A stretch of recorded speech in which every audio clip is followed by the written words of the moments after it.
Hey everybody, how's it going? Welcome back. We're in Detroit again. We are going to bring the boat home. Cool.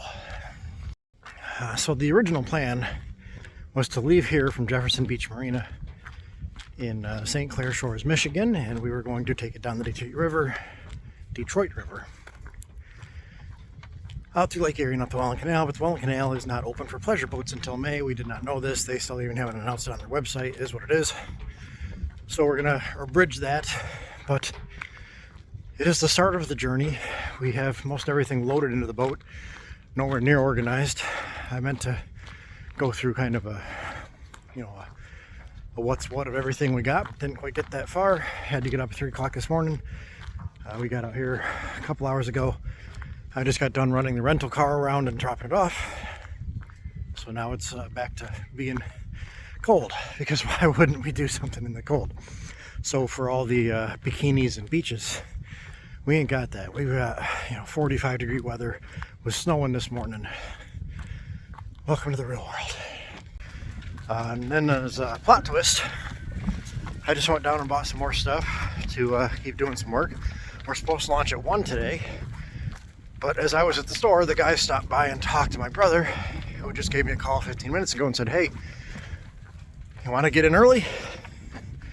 They're ready to launch. They've got a couple other people that they've also scheduled around the same time after lunch, but they've got time this morning. So we might be launching much, much sooner, which means I have a mad dash to try to figure out how to not blow up my alternator and or battery. Great. So that's what we're doing now. Interestingly, behind me is the launch, and the travel lift's not there. I hear it, and it looks like it's at my boat. Yeah, start without me. Sounds fun.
So anyway, the boat's in the water, which is good. None of the seacocks are leaking. Now the water inlet makes me wonder, because I thought I closed it, and yet we're still pumping water with the motor running, because I accidentally forgot to open it, but yet the motor's running and pumping water fine. So either I opened it wrong, or it's not working. But it's not leaking, so that's the thing. We'll figure that out as we go. Yay. What else? The only other thing we've got going on is we have a weepy seal in the impeller housing. So we're getting a little bit of bypass water. I had to look this up. I don't know enough about these things to know, but apparently there's a tiny little hole in the impeller housing, and if water gets by the seal, it'll drip out of that hole to prevent the water from going further and ruining bearings. And that's exactly what mine's doing. It's not a ton, and it's not, oh my god, we're gonna sink type of water, but I am on my way to the store to see if they have more. And not just for that, unbeknownst to my brother, I'm also going to be looking at electrical stuff. Yeah, I got friends.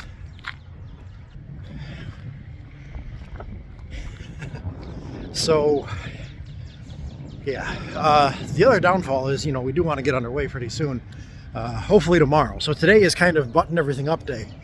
Now it's about noon, boat is in the water, boat is running up to temp. We can't shift it though, because the handle came off the end of my shifter and this holds a set screw.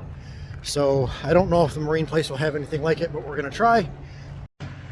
Kind of an interesting boat. Pulled in last night and it's been parked outside the gate. I don't know where it's going or anything, but it's kind of an interesting looking thing. Cool. A mile later, we're finally at the entrance to the marina. That's the downfall with where we are, is you have to walk a long way just to get to the boat if you're at the beginning. Now obviously driving's easier, but walking not so much. All right, so first impressions and updates aboard the boat, other than, well, as with any boat project, it's an absolute disaster in here. It's nice that this boat is big enough that even sitting here in the slip, it doesn't rock back and forth. I mean, you really have to try to get it rocking at all, which is nice. It's very stable sitting here. We are protected here in the bay, so that's okay. I am still working on the electric. I do have it dialed in. Don't fall and belch. I do have it dialed in as far as which power goes to where. We found that the AC power, the shore power, does work only if it's plugged into the bow and not back to here. And I think I may have an idea why, but either way, it means that we can't just plug in back here like normal. We had to run, fortunately I have a long enough cable to make it all the way to the front. And it does work from there, so that's good. We do have AC power now. Awesome.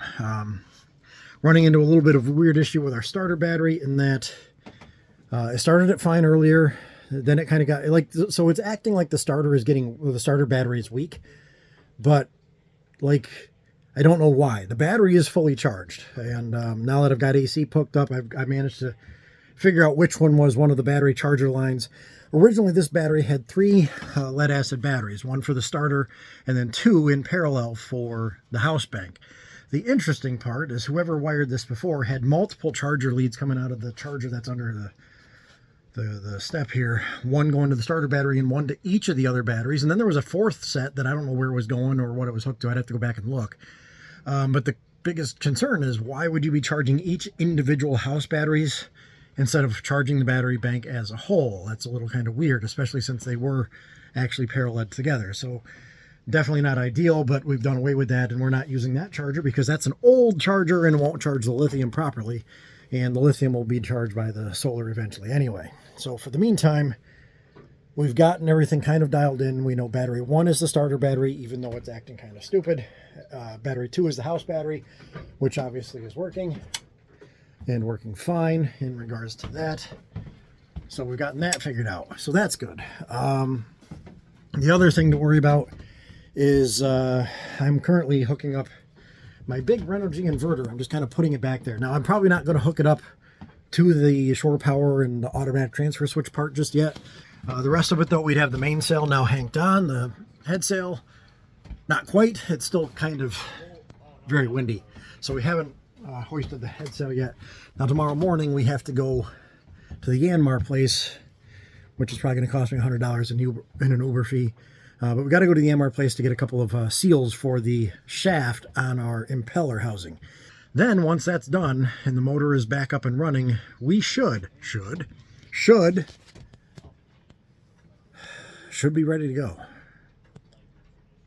Yeah, anyway, I'm going to get this inverter mounted, and then I'm going to take my brother and my uncle down, treat them to dinner at the grill down here at the end of the marina. I did get my VHF radio mounted. It's up under there somewhere, and it's just wired full-time into the power into the bus bar, which is fine for now. A lot of this stuff is going to get redone once we get back into our hometown and we can actually sit back and do it all. Likewise, I'm mounting my AIS transceiver under here. I really do want to kind of get it going, but I haven't figured out how we're going to get power to that. Okay, today's update, we have the parts back from the Yanmar place. That was an hour-and-a-half long Uber ride that I could have done without. Not that the ride was bad, the guy was awesome. Just I hate driving that far, which is, or I should say I hate paying to ride that far. Anyway, So we've got that working on going back together. My uncle and brother working on putting that back together. We bought a new inflatable from West Marine. Just, well, there was one on the boat, and we brought it out, and it was one of those old, it was an old emergency life raft that had a couple of triggered canisters. You pop the canisters, and then it automatically inflates. But it's one of those things that's so old that it was probably way out of date. And it's the same thing, like you either blow the canisters and see if it works, but then you have to worry about, okay, well, it works, but now what? You can't stow it back together. You have to have it repacked and reinflated and recanistered and all that stuff by whomever. Or do we not inflate it and hope we don't need to? But then we decided, you know, we can inflate it here. We'll blow it if it inflates. So we decided we'll blow it. If it inflates, then great, we'll just tow it behind us the whole way. We're not going up the well end where it's required to not tow it. So we're not going up the well end where you can't tow anything. We're only going to Erie, which is fine. There's no rule saying you can't tow a dinghy alongside. And we've got a big enough deck that we can throw this thing once inflated. Once we get underway, we can lash it to the deck, and you know, in case it's really windy. So that's kind of the plan. I pulled the cords, and it was the most unimpressive thing I've ever seen, and it did not even come close to inflating it. Then we used a compressor, and we did manage to get it all the way up, but within a few minutes it was already starting to leak out. So decided that better be safe than sorry. So I'd say thank you, West Marine, for supplying me a raft, but I had to spend $1,000 on it. So the plan, because it's already almost noon, the plan is to actually hold off until tomorrow and try to take off tomorrow morning bright and early, try to get out of here and on the way. By the time we got out of here today, it's 8 miles down. We're going to lose a couple hours getting to the mouth of the river by itself, and then by the time we don't want to go through the river at dark, so we're going to hold off until tomorrow for that. So we got one more day to fully provision. Gives me time to do running around. I'm sick of running around. Anyway, we'll be back. All right, good morning. It is a morning, Saturday morning, I think, actually, and we're getting ready to leave. So we're finishing our final touches over here. Boat's running, spitting water good. The impeller repair went perfect. As far as that goes, the new seals have kept it from weeping anymore, so that's good. We're literally getting ready to go out. Not a lot of wind, which is good. Calm seas, also good. Since we don't know how the boat's going to push through the water, we assume it'll be fine, but last thing we want to do is try to push through a heavy chop or something with a boat we don't know how it'll go. I mean, if you have an underpowered boat, then you know you get heavy seas or heavy winds, and that kind of dictates where you're going inside of the motor, and we don't want that. So it's a perfect day to take off. Clouds are coming through, not sure for how long, but that's all right. We got a bunch hooked up yesterday. We got the solar hooked up, got everything else dialed in, got everything cleaned up. We've re-ran the rigging, so we've got the ability to pull the halyard off a winch. The winches on the mast aren't catching properly, so they're going to need to be rebuilt. Double checked all our tensions. Everything's hooked up. VHF, AIS. We actually should be transmitting now, so that's pretty cool.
right, well, we are just entering the Detroit River. I've never, ever in my life seen so many fishing boats. I don't know if you can see them all back there, but let me turn you around and zoom in because this is insane.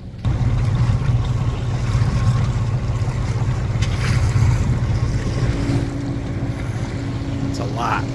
All right, so we're coming down the Detroit River. That's Canada over yonder.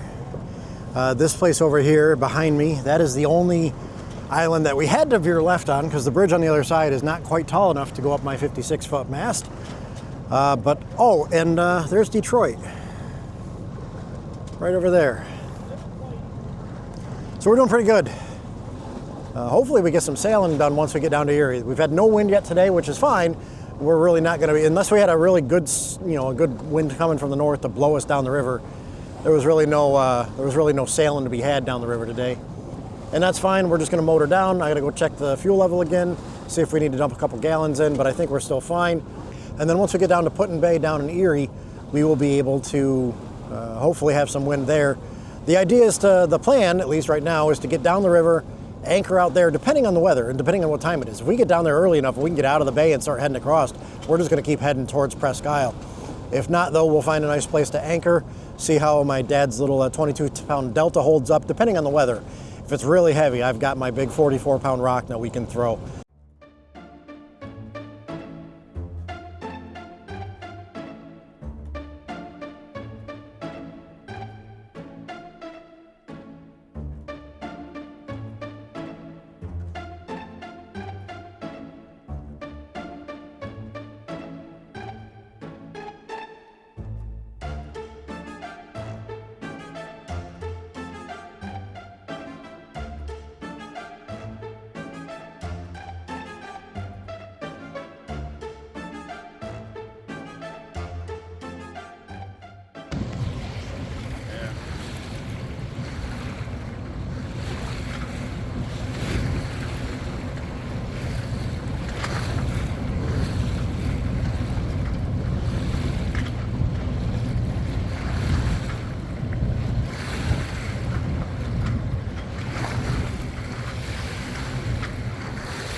All right, as you can tell, I'm a little bit bundled up. It's pretty chilly out still, and we got a good 11-knot breeze coming straight at us. So we're gonna get down to this last light here. I think I don't know if it's a Detroit River lighthouse or whatever it is, but we're gonna hit that and we're gonna hang a left, start making our way down Lake Erie, and it should be a good sailing actually. We did put the head sail out coming down the channel.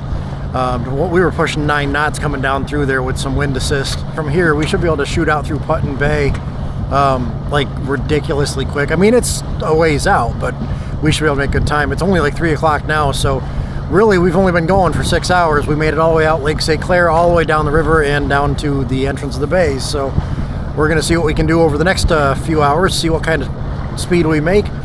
And like I said, hopefully we can make it to the bay and then, find one of the islands, figure out where we're going to sit in the lee of it and drop anchor and have dinner or whatever. Or if we're on really good speed, maybe we'll just keep going. All right, so we're still bundled up. It's still pretty chilly. We are almost near Pele Island, something like that, down here in Put-in Bay. Our plan is to actually just to keep going. The wind is southerly right now, and it continues that way until about noon tomorrow, but then it shifts to an easterly wind, which is basically be on our nose, and that's the wrong direction. But if we continue through the night until about noon, that gives us 18 hours of still a good southerly wind on a kind of a broad reach, and we should be able to get a lot closer to, say, Cleveland by then. So it will be an all-nighter between my brother and I on the helm, but we'll take turns, every couple hours or whatnot. We'll swap off, and once we're past the island, it's wide open lake at that point anyway. So as long as we don't, run into anybody, we should be good. And even right now, our current track has us pointing basically towards Cleveland. So once we get past this island, just to make sure that we're a little bit safe, we'll be cooking right along. although the wind is supposed to die down a bit, so we won't be cooking quite so far. But we're going to make dinner right now. We're going to just say bye-bye to Put-in Bay and just keep going. All right, so we've got things working. I'm just out here chilling in the cockpit. We have made our turn towards Cleveland, past Presque Island here. I'll show you on the map, and I'll show you something else I got working. All right, so there's where we are on the map. You can see, and check it out.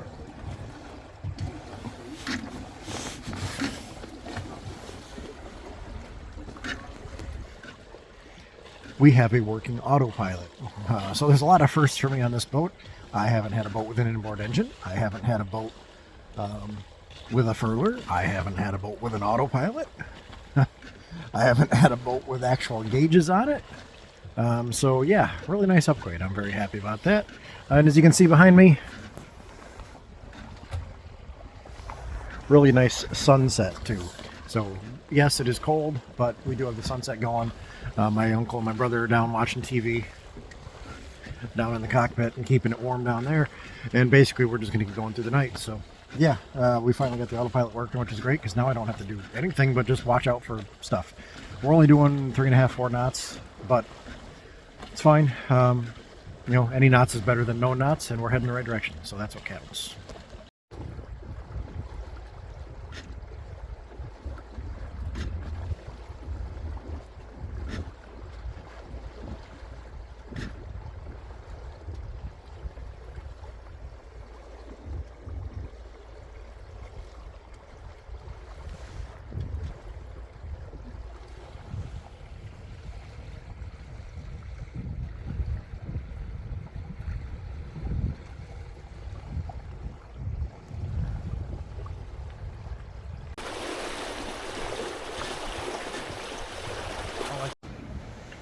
All right, before I stick my head out of this thing, it's a little windy.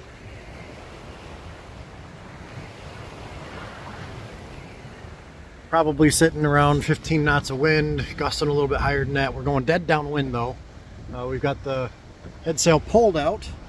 Waves are building. The storm that was coming was supposed to hit us about 5 o'clock a few hours ago, and it never showed up. It just was nothing.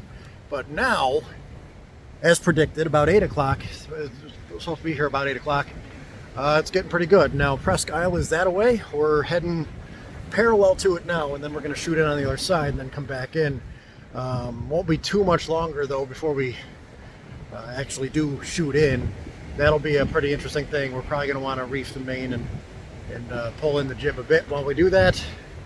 Get around the other side, then we'll drop the motor and get in.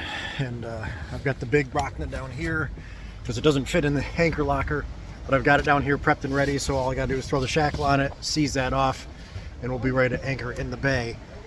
So we're about 10 miles to go total. Been an interesting week. I'll see you when we get anchored.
Alrighty, well, we are in Presque Isle Bay, and currently we're actually in Commodore Perry Yacht Club because, well,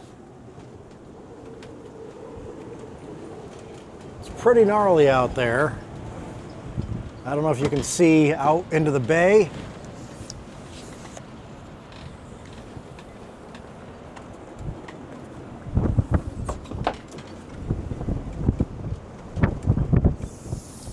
So I don't know how well you could see any of that, But we're sitting at about 25 to 30 knots of winds, gusting a little higher.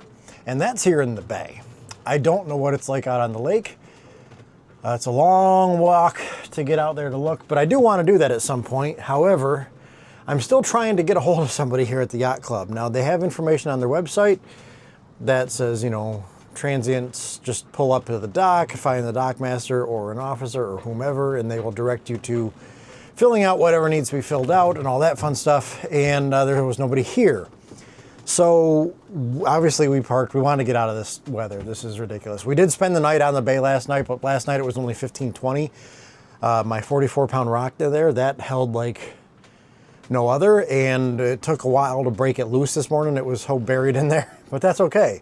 That's good. That means we weren't going anywhere. We didn't move all freaking night. It was awesome.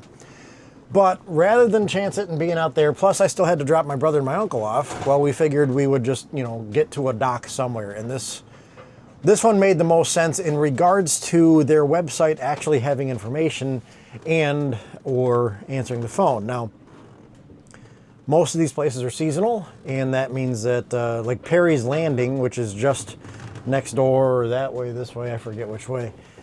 They opened yesterday officially, but nothing on their website, no information anywhere I can find in regards to transient slips. And when we called them last week before we set out on this trip, my brother had called because we were looking for a place to not only potentially put the boat in temporarily, but also someplace where he could park his truck. So he was calling to ask, you know, what are your rates? And the guy told him $100 a night and then hung up on him. So I don't know if all these places have transient slips available. I don't know what the rates are. It's impossible to get a hold of anybody. This early in the season, it's really kind of a shot in the dark. This one did have instructions. They've got a mail slot inside that says, you know, drop your money in an envelope in there, which means I have to go buy an envelope. And I have to get cash because they do cash only for their transient dockage. But as I was saying, a couple cars did pull up. I walked up there and still couldn't find anybody around. So they must all be in the clubhouse, but all the doors locked because it's all keyed access, with the exception of one door that goes in and around. But it kind of comes in from the back, and I don't want to like totally surprise somebody by walking in on them from like the kitchen. So I figured I would wait and see what happens. Another thing that they have on their website is a contact us form that's supposed to go directly to a dockmaster. So I sent them messages and said, hey, I'm in need of transient slippage, dockage for this weather window, and I'm waiting for them to get back to me. But yeah, this wind is absolutely gnarly. Last night coming in was more of the same. Not quite as bad, but it was still pretty good. And of course, last night is when bow lights and things decided to not work. Fortunately, we're the only boat out and nobody was around to run. Ooh. Nope, that's not my dock, people. I thought it was, maybe. But no, that's... You use Instacart one time and then they won't leave you alone. Ironically, that's after I turned off notifications. Now I get emails. So when we were coming in last night, we did get to the north corner, the north end of the island, the peninsula. We got to the north side of that just before it got dark. So there's no other boats around to really have to worry about the navigation. The other challenge we ran into is that a lot of the buoys out here are not lit, or at least are not lit yet, but they weren't lit last night. So you really got to be paying attention, hoping that they're all in the right spots on the map and charts and all that wonderful stuff. But yeah, we made it. It was a fun ride. We did get pretty hairy last night coming in because, like I said, the weather got really, really gnarly. Busted up my knuckles a little bit, dropping the anchor, but that was to be expected. I did not expect it to just, like, I dropped the anchor, it hit the sandy bottom. It's like sandy mud. It hit that bottom and then just stopped.